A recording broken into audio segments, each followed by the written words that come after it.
আমরা এখন একটা হাউস আঁকবো।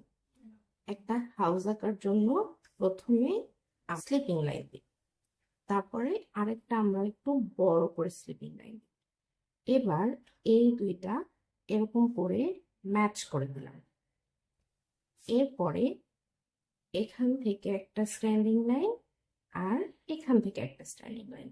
দেখো আমি কিন্তু এই স্ট্যান্ডিং লাইনটা এইখান থেকে দিইনি, তাই না?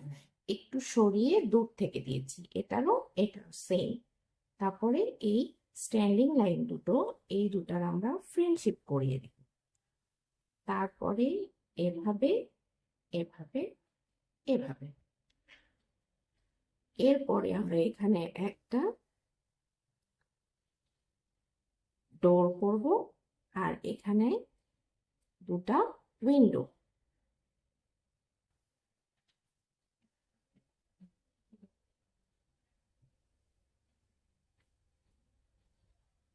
এই হয়ে গেল একটা হাউস। এবারে আসো আমরা হাউসটা কালার করে ফেলি। প্রথমে আমরা ইয়েলো কালারটা করব। প্রথমে আমরা ইয়েলো কালারটাই করব, কারণ না হলে অন্য যদি ডার্ক কালার আমরা করি, ইয়েলো কালারের সাথে মিক্স হয়ে ইয়েলো কালারটা পচা হয়ে যাবে, নোংরা হয়ে যাবে। তাই আগে আমরা ইয়েলো কালারটা সুন্দর করে করে ফেলবো। যে কোনো কালার করার আগে আমরা প্রথমে কর্নার কর্নার দিয়ে বর্ডার থেকে কালার করব।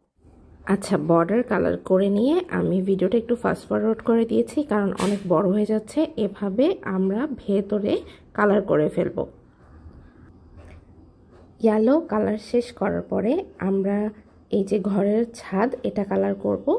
এটা তোমরা চাইলে এরকম অকার কালারও দিতে পারো, আবার কেউ যদি চাও টিনের ঘর করতে, সেই ক্ষেত্রে অ্যাশ কালারও দিতে পারো। এভাবে কর্নারগুলো ধীরে ধীরে কালার করে তারপরে ভেতরের দিকে কালার করবে, তাহলে রং বাহিরে যাবে না।